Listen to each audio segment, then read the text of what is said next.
Hello everybody and welcome back to my channel. If you're new here, then hello. You've come on a great day because I am doing a Q&A, my first ever Q&A on this channel. My channel at the moment is mainly vlogs, so the other day I was thinking like, what is something that I can do that is different to what I've been doing, and I was like, well, let's do a Q&A because you guys don't really know me that well. If you watch my vlogs, it's kind of just obviously what I do in my day, and so I was like, you guys need some facts, you need some info about me. So you guys have sent in some questions, which I'm very grateful for. Thank you very much, and we are going to answer them today. If you're new here, make sure to subscribe to my channel so you can see more videos like this.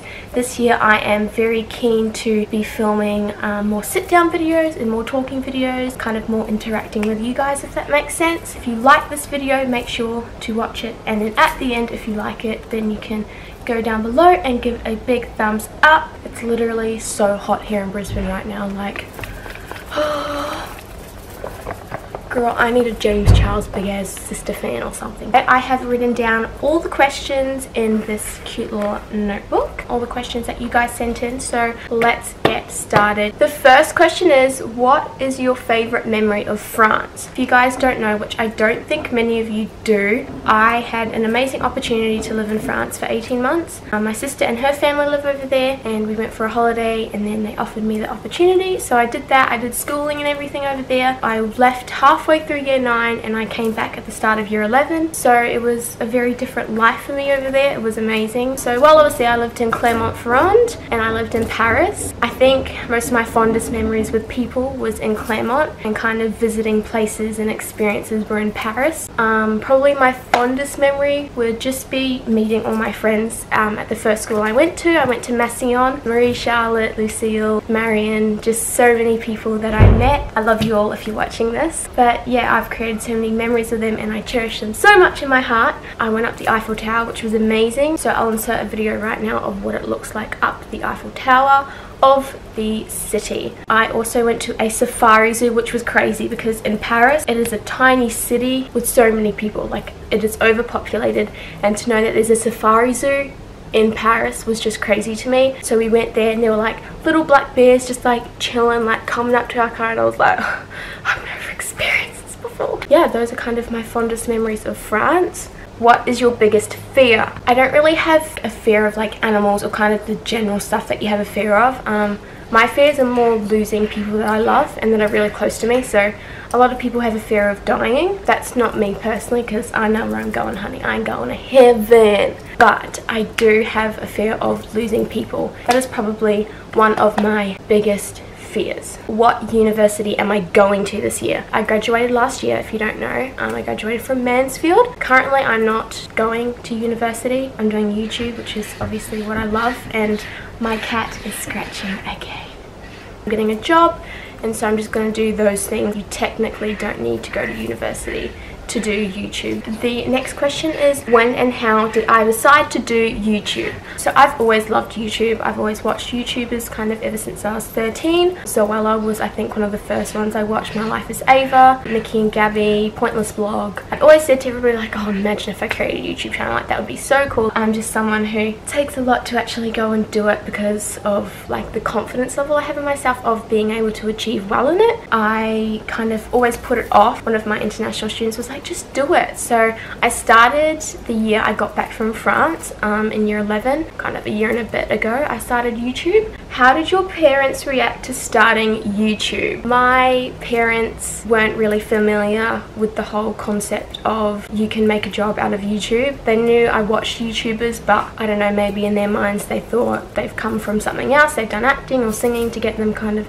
famous on YouTube. They didn't really know that you kind of start from scratch, if that makes sense, you know, right from the beginning. Slowly they got the idea of it. My dad loves being on camera. Yeah, initially they were a bit like, oh yeah, cool, like this is a thing, like you can do YouTube, but yeah, they're used to it now. Also, part of that question was, for example, sharing my life with everyone. So like my parents have social media and everything, and I've got social media, so sharing my life with people has never really been a problem. And obviously that's a more controlled setting where you get to, you know, have friends and followers and choose who is seeing your life. Yeah, they didn't really question what I was putting out. It was more so, you know, do everything that honors God and everything you post should be honouring him. So nothing bad, which I wouldn't do anyway, but to be mindful of what I'm putting out to people that reflects who I am, if that makes sense. The next question is, when and how did you realise you truly believed in God? I've grown up in a Christian home. I've just kind of always been Christian. I used to be in a friendship group at school. I guess you could class it as the popular group. So I went to France, and then it's like, you know, going back to school, going back to the same people, this is a, you know, fresh start for me and a new chance for me to change kind of how I was and who I was hanging out with. These people didn't have the same values and didn't believe in the same things that I did. It started affecting me and how I was able to share my faith and journey with people, and so I had to make the decision to stray away from that friendship group and go find some good Christian friends. So that is what I did. I have a bunch of Christian girls that I'm now friends with, and I'm forever grateful for it. That moment there, being in France, kind of being thrown into a French school and a new culture and everything, I grew a lot closer to God. I've always kind of believed in him, but in that moment there, that's when I really kind of connected with him and put him first. The next question is, did your life in France change you in any way, like help you grow? Yes, it did majorly. France was a massive life changer for me. I had to learn to kind of look after children and be responsible. I had to go to a French school, learn a new language that I'd never known before. I was kind of thrown into a lot of things and had to really journey that. Yeah, a lot of experiences that happened there I had to grow from. How do you know who your true friends are? That is a really interesting question. Like I said before with the whole friendship group, how I changed groups and everything, I needed friends who were going to support me, and if I was having a problem I could go to them and they would give me the counsel that I needed. And because I didn't have, you know, Christian friends, I needed people who were going to support me in the way that a Christian influencer would. I needed Christian influence in my life, and that is what I've always kind of projected to people, and so my old friendship group weren't giving me that, and so that's why I changed. And if you need to do that, then you need to do that, and you shouldn't feel guilty for making that wise decision to go to a different friendship group or make new friends or try out new grounds with people. It is very scary at the start because you're like, I'm leaving this friendship group for people that I don't really know, am I going to get along with them? But you just kind of have to get out of your comfort zone and do it. I did it and I'm forever grateful for it. If that is something you're dealing with, then I highly encourage you to do that. You will know if they're your true friends. That's kind of how you know who your true friends are. Just people that support you, people that love you, people that give you good counsel. The next question is, what is my favorite worship song? I have so many. Let me get my Spotify up. I love all my French Christian songs. Like sometimes when I put them on and people around, they're like, what are you listening to? Like, what language is this? And I'm like, it's Hillsong France, like it's my French jams. I love the hymns mashups by Anthem Lights. They are a really good group. If you haven't heard of them, you should definitely listen to them. But they do like hymns, like, you know, hymns like from the Bible, like the old ones, but then they like mash them up and put them together and they just sound incredible. Prince of Peace, I just love like the Hillsong album where they did it in like the desert somewhere in Egypt. Something, is that right? I love Street Called Mercy by Hillsong United, Prince of Peace, Even When It Hurts, Say the Word, oh, Hills and Valleys by Torrin Wells, I think it's called, Old Church Choir by Zach Williams, King of My Heart, that's a good one, The Passion, God So Loved, I love that song. Probably The Passion and God So Loved are like my all-time favorites at the moment. Lauren Daigle, just all her songs are incredible.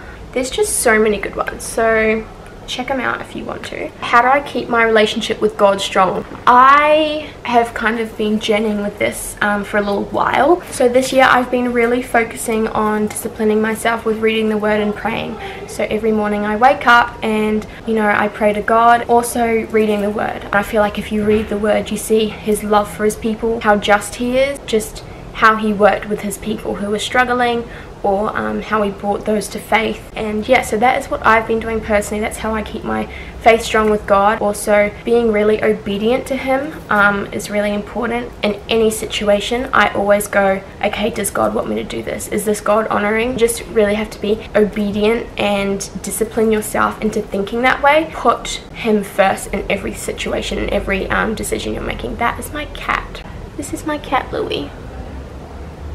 Hi.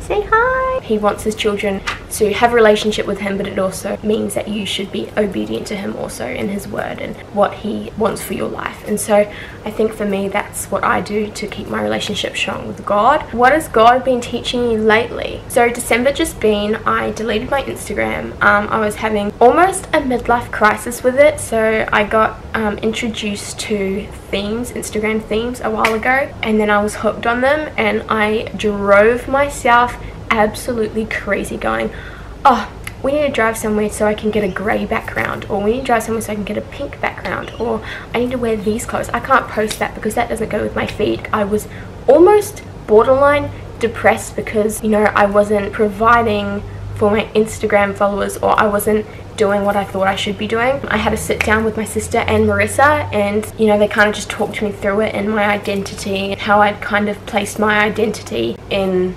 Instagram and my social media. I actually deleted my whole Instagram, not just the app. I deleted the whole thing. So 700 followers went out the window, and that was like a really hard thing for me. Yeah, so I have really been learning about identity and who I find my identity in, and anytime I go, oh, maybe I shouldn't post this, you know, this doesn't look good, or this doesn't really go with my theme, I'm just like, you know what, post it, put yourself out there, get over yourself. Your identity is through Christ. Can I get an amen?